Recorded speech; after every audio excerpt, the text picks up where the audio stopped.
Welcome to another edition of Heavy in the Paint. Gerald Brown, I'm flying solo, minus the big man, Mr. Rick Mahorn. But nevertheless, another exciting episode for you on tap. And you know what? This one right here, this is a family affair. This is a gentleman. He's my brother from another mother. Love him to death. He's accomplished so much on the collegiate level in terms of, again, coming from Harlem, New York City. He's beloved by everybody. But you know what? I got to keep him in line. The legendary, one of the best point guards, or better yet, one of the greatest point guards to come out of New York City, Mr. David Cain, joining me here, Heavy in the Paint. Cain, we argue so much off air with regards to sports, and I'm so honored, first and foremost, to have you on this platform, because you know what?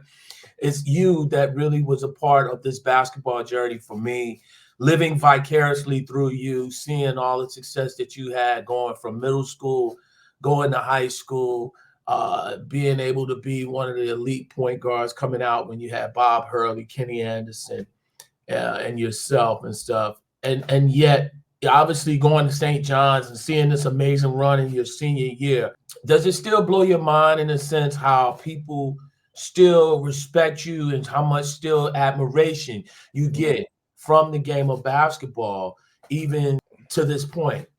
Wow. Well, that was a great intro, so I appreciate that, brother. About time, right? At times, I think so, man. It's much appreciated, that's for sure. You know, we always talk back and forth, and I'm like, I appreciate the love and everything I get, but a part of me was like, man, I just felt like I was just doing what I was supposed to do. So I don't kind of see it in that same context as most people do, but I definitely appreciate it, though. No, definitely, man. I give you a hard time, but you know what? It's all love, because I think so many people respect you and what you accomplished. And, again, being still respected by Kenny Anderson, who always sings your praises and stuff. We talk off air. And this episode right here, because we are in the midst of college basketball season tipping off amongst everything. We still got NFL. We still got a lot of stuff going on. And the biggest thing about this interview I wanted to really focus on is the fact of the matter how in this current climate that we're in, you had something I thought was very interesting when we talk about championships. Now, we look at James Harden, LeBron James, Michael Jordan, Kobe Bryant, rest in peace. We always hear this thing about people are defined more so about championships. Take it away from here, Dave, because you have a very interesting take on this that I haven't heard too many people speak about. Well, my view has always been different from, I think, the media's narrative, or maybe even the public's narrative. I respect the championships. I believe they're great team accomplishments. I just feel like when we're having individual debates or comparing player A to player B, I just don't think the team accomplishment should be what's the determining factor, just considering who's better. Like I always tell you, I'm not a GOAT person per se. I'm more of a who was a better person, if you want to call it both, whatever, best of all time. I'm into who's better, not who's greater. I know to some people that might not make sense or might not understand or whatever, but that's kind of where my thinking with that goes. Well, you gonna give me some? Come on, because you know what, Dave. This Well, time we had this talk the other day. Names, come on, because you know what? So you called me. Give me the names. I want names. Come on, we on this platform now. Come on, David Cain. I want to hear names. When we go Wilt and Russell, right? A lot of people will have Russell rated over Wilt, right? Bill Russell, yes. Bill Russell over Wilt Chamberlain. But anybody who watched them play know Bill Russell was nowhere near better than Wilt Chamberlain. But why do we have to put Bill Russell over Wilt Chamberlain? Because he has more rings. Well, I think in that capacity, it's team accomplishments, because he is called total team player. But let's go a little bit more modern. Okay. Modern. Let's go modern. When we talk about guys, like I've always been in this conversation, and as recent as this past week, I had the conversation where I thought that at the end of the day, we've often talked about how much LeBron James is criticized for making the right play, where he passed out to Cam Reddish. People said, oh, if that was MJ or Kobe, they would have taken his shot. And Yeah. you shared a lot of insight on that. When you look at guys like LeBron James, and when we talk about championships and stuff, Well, why is that so important? well, it's like a double-edged sword. Like for most people our age, we'll say this is probably. Some people say it's the worst era of basketball. Definitely IQ wise, I believe. Definitely fundamental wise. But then we praise the two people who play. I don't want to say selfishly, but who didn't make the right plays. So if we're going to knock a guy who makes the right play, in reality, what are we telling the youth coming up behind them to do? So how do we complain about it's not a great era of basketball, or smart basketball, but then when guys make a smart basketball play, we criticize them? Well, How do wait a minute. When we talk about, I don't think MJ, I think MJ is a person that made the smart plays, right? he learned after a while? He I learned. think Kobe just stayed defiant because that's just who he was. And like I think that at least for me, I wasn't a big Kobe fan like most people Rest in because I peace. because I rest in peace Kobe, absolutely. Because I knew Kobe was a great passer and he just refused to pass. So I just really don't understand. And we talked about this before. Like if this was the type of guy I was playing basketball with in the gym, that I would probably just walk off the court and quit. Because who wants to play with anybody who think it's okay to shoot over 2 or 3 people instead of give it to the open man? But we live in a time now where if you do that, how you criticize somebody for that is amazing to me. We talked about the Lakers and Heat game the other day, and I think like when people criticize that pass LeBron made at the end of the game, the first thing I said was like, man, I can appreciate how great of a pass that was. But we such in a warp time that people like just take the shot no matter what, whether it's a good shot or not, whether you defend it, that you want to praise somebody for taking a shot, whether it's a good or bad shot, and ignoring an open teammate. But then we turn around and complain about the quality of basketball. So that's just kind of like my take on it. Yeah, and I mean, I understand that, but let's go a little bit further, Dave, because Okay. again, you being very modest. Let's go a little bit further in this in terms of when we talk about football. We're in the midst of an NFL season, and Hmm. honestly, I haven't been happy with the quarterback play. It's been horrendous across the board in the Hmm. league. I think that you have a couple of guys here and there that are talented, but when you look at guys like you said before, Aaron Rodgers, Tom Brady, and when we talk about the GOAT and Patrick Mahomes and stuff, Hmm. this theory where guys are defined by championships and rings. So Hmm. again, like we talked about in basketball, rings define how great you are. That's a team accomplishment. I get that. And Hmm. that's what you're judged on. Why? That's the problem. Like, if you ask somebody, not you, if I ask somebody, why do we keep judging? My favorite, one of the things I hate the most is quarterback get too much blame and he get too much credit, right? That's a saying you kind of always hear. And when somebody says that to me, I say, well, why don't you just stop giving them too much credit and too much blame? Like, when it's a very simple solution to that situation. It's like, but do we really want to change the narrative? Like, if I watch a game, if I knew it wasn't the quarterback fault they lost, why would I put that on them? If I know he's not the reason they won that game, why would I give him that credit? Like, it's very simplistic to me. So it's almost, so when I see no one really thinking that way, it makes me think there's the ulterior motive. We and like what you always tell me, it's entertainment. They trying to sell a product. We trying to market players. So I don't know if all that entails coincides with the truth, or I don't think the truth is entertaining. So if I just come in and just tell you the straight facts and the straight truth, I don't know if everybody's entertained by that, but that's just the fact of the situation. And I don't think maybe that's the most marketable take for a league to try to promote or a media that's covering the league to try to promote. Well, you've often said this, Dave, in regards to a guy like Tom Brady. Now, Hmm. Tom Brady, he was great when he was in New England. And then Hmm. we bear witness that right now with two franchises that have tried to replace him. And you look at the mess that's in New England. And then you look at the situation subpar in Tampa. Hmm.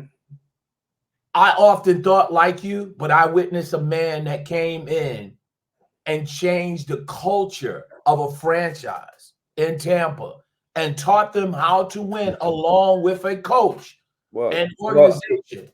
well, it's hard for me to talk. Well, He brought stability and a mindset. I look at this team this year, Dave, and I watch every game. And I don't talk to you you on see, I don't like talking to you about Tampa Bay, first of all, because you're emotional. but you don't because that's my heart.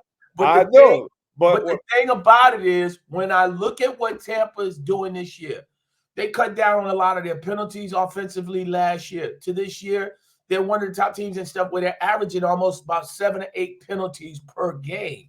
That's especially on the offensive and defensive side. There's a laser sense of focus, a laser sharp focus guys had. Those players, I think, are great ones where you change the culture of a franchise. my thing is, G, everything got to have context. So New England struggling when he leaves and Tampa Bay struggling when he leaves. It's not just about what Tom Brady did. It's about who you replaced him with.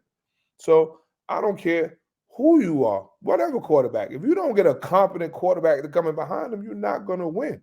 So yes, Tom Brady is great. There's no denying that. There's no whatever. But so when people was like, oh, like when they talk Belichick and Brady, they said, oh, Tom Brady winning in Tampa Bay proves that he was the more important figure, or he was whatever. Belichick can't win without Brady. He can win without Belichick. And I'm saying, you know how ridiculous that is. That theory is based on the two situations. So Tom Brady went to a team that had championship talent, offensively and defensively. They just had subpar quarterback play. I believe. You believe different.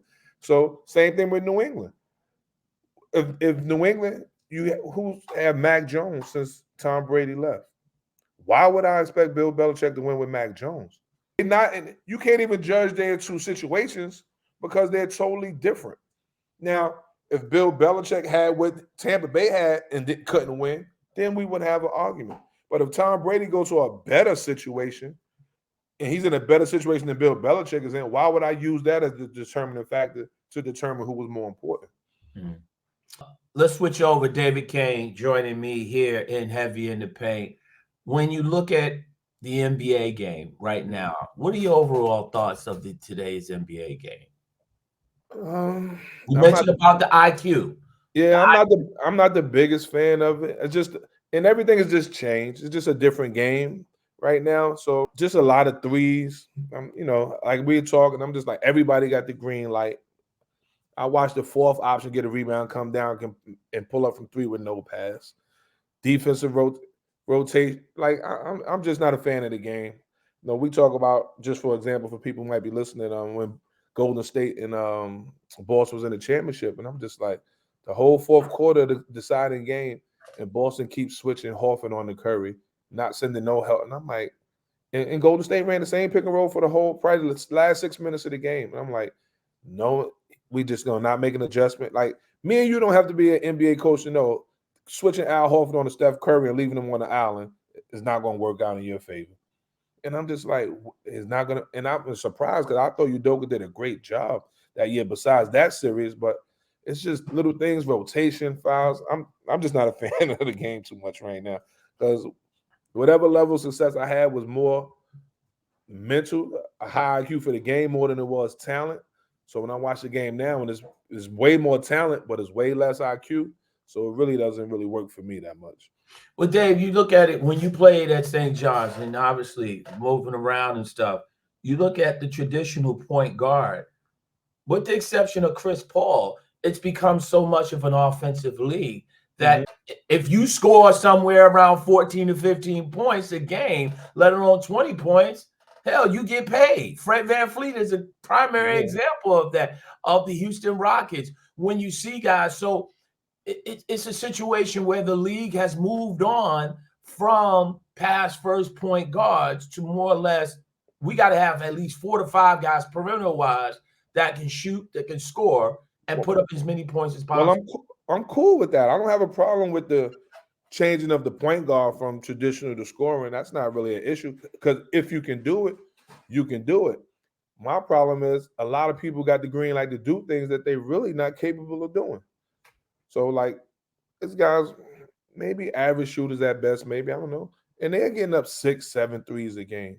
So it's not how it's played, it's like who has the freedom to do what. Like, I'm sitting there watching the Sixers game tonight, and I'm like, if I see Joel Embiid bringing the ball up another time instead of being in the paint, it's just like I'm like, bro, nobody can guard you in the paint, and he's steady at the 3-point line. I'm just like, I don't know if that's him. I don't know if it's the coaching.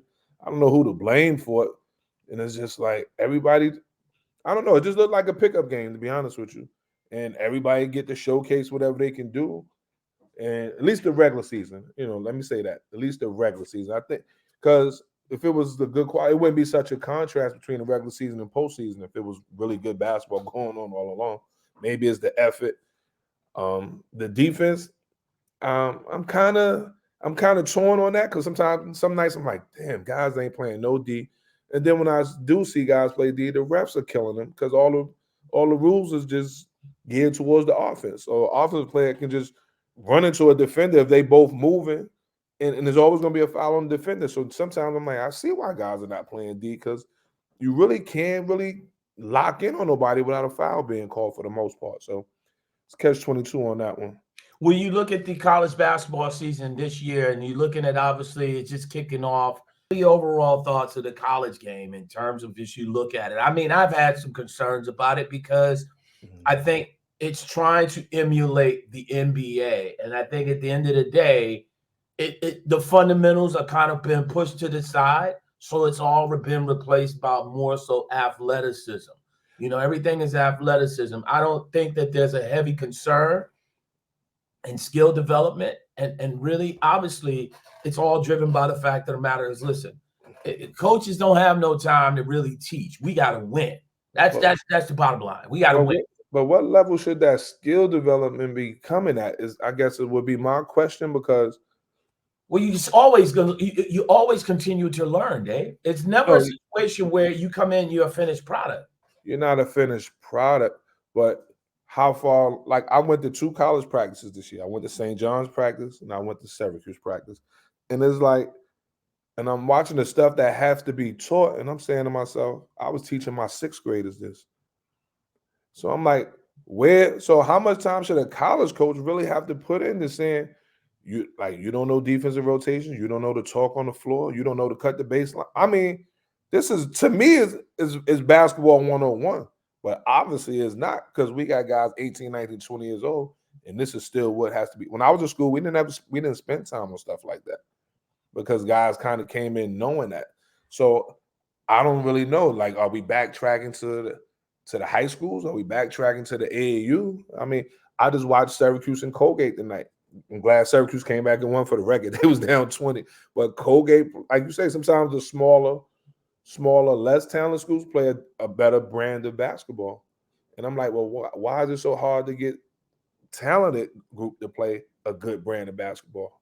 I don't understand why.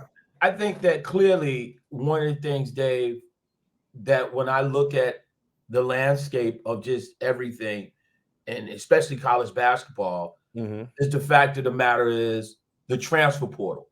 Like you're talking about, kids are constantly moving. So now transfer portal has basically replaced a lot of the freshmen. It's a lot of these kids and stuff are freshmen. So now transfer portal is something that's been infused into, now you're getting kids 20, 21, 22, 23 years old.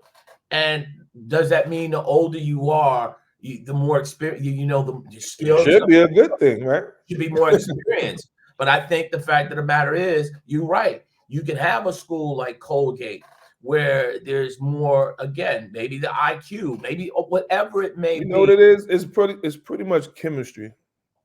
It's chemistry because at the smaller, lower schools, you get the same crew for 3 to 4 years. And the transfer portal, I'm all for that. I have no problem with the transfer portal. But I know it got to be hard for a coach to have 8, 9 new players. Look at St. John's got 10, 11 new players on the roster. To try to make that a cohesive unit in 2 months, got to be tough. So that's the gift and the curse of it. Like, yeah, you're getting an older, more experienced player, but like you don't have no team I don't want to say camaraderie, but no team chemistry because you got 10 new guys trying to learn how to play with each other and all that. I think that might be part of the problem too. And then you're getting like 5th year seniors. So if I come to your school and I know I only got 1 year left, I don't want to say selfish, but I'm like, I come here for 1 year. I'm coming to do what I come to do. So I'm sure you got kids with their own agendas too. So I'm sure all that makes it hard. Yeah, when you look at all of this stuff, Dave, and you look at your school, St. John's, and they got a guy we know, Rick Pitino, Mm-hmm. again, great X's and O's guy, great teacher of basketball. What has been your overall impression after going out to see him and St. John's early on before official basketball practice? Well, they had gotten practices all started, but before this Mm-hmm. season started. No, I like what he's doing out there. Like you said, he's doing a lot of teaching. Well, like all the teaching he's doing, and then you'll have 7 of these guys gone next year. I believe they got 7 seniors, 6, somewhere around there. So by the time you really get to teach and implement what you're trying to implement, this group is already out. You got to start from scratch again next year. You know what I'm saying? And then you'll get a group next year, or I don't know, however many freshmen, or however many transfers, or however many grad transfers. So it's like, how do you ever get that? What we used to have with a 3 minimum back then, maybe 3 years, special if you 2, but you always had at least a crew for 3 to 4 years, and not having that now, I'm sure got to be extra challenging. Yeah, well, I mean, if you think about it, it's all driven by money, right? You're talking Absolutely. about a guy that essentially, let's be honest, he's been brought in to revitalize the program. St. John's has gotten a lot of attention from a national standpoint. They got more games at Madison Square Garden. The New York City area has really kind of embraced that. And it's already been talk of the NCAA tournament. Granted, they lost their game at the Madison Square Garden against Michigan and stuff, and it's still a work in progress. But when you have that type of attention, you got to win now. And I think at some point, winning would probably be equated to making the tournament, right? I think that's just the thing there, making the tournament, seeing that through. And that's what you sign up for, just to see, Penny Hardaway with Memphis, and to see a rites of passage where now, and we alluded to how the fact is, you look at tournaments during the course of the summer, travel AAU, travel basketball tournaments, college coaches are not even showing up for a lot of these things. And a lot of this stuff is all billed like, yeah, colleges are going to be here, college coaches are going to be here. Nobody's coming because they got to go to the transfer portal. You're going to spend time getting kids in there. No, I disagree with that a little bit. I'm gonna push back on that. The boosters and stuff, where you bring in, if you got a top 200 kid, Dave, there's no way in the world. We talked about this before. If you got a top 200 kid, you bringing that kid in, okay, that's great. But you're heavy in the paint in the transfer portal, because that's going to get you paid, going to keep you a job, and obviously make you even more money. Well, you went to the extreme with the top 200, right? But let's take that. If you break that down to a top 50 player, guys are coming to see top 50.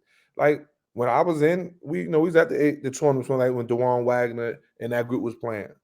Every D1 coach from that I could think of was there. So it's not that they not coming to everything maybe the level our kids play on, but when they got that, like the circuit or EYBL, coaches are going to those. Yeah, that's what I'm saying. Like you're talking about 50, D1, like 100 to 200 kids. Yeah. Maybe 100, maybe 100 kids, top 100. Yeah. And that's it. Okay, and that's what it is then. Right, but then most of the time, they're only going to. I don't know what it was in the first place before the transfer portal, though, to be honest with you. I don't know how deep that number would go before the transfer portal. I think it would have gone significantly a lot deeper, because at the end of the day, the transfer portal back then was all predicated on the kids sitting out for a year. Yeah. So now you talking about, you got kids that are able to, like Javon Quinterly, he played last year against Missouri, and now this year he just played Missouri with Memphis and stuff. I mean, kids are not sitting out anymore. And I think it makes a lot of sense. So you think that's a bad thing? I don't know if it's a bad thing, but I think the kids that are coming out of high school are the ones that are primed to pay the biggest penalty, because now kids that were, let's say, a low division player, not as many spots for them. Yeah, exactly. So the low Division I player is now dropping down, taking low Division II, the Division II kids. Division II kids are dropping down, taking the low D3 kids or something like that, you know? And so it's a domino effect that affects everybody. And sometimes at the end of the day, kids are having a hard time understanding that. But again, this is all something I think is in place to keep up with college football because of all the movement that's being taking place with schools that are happening there.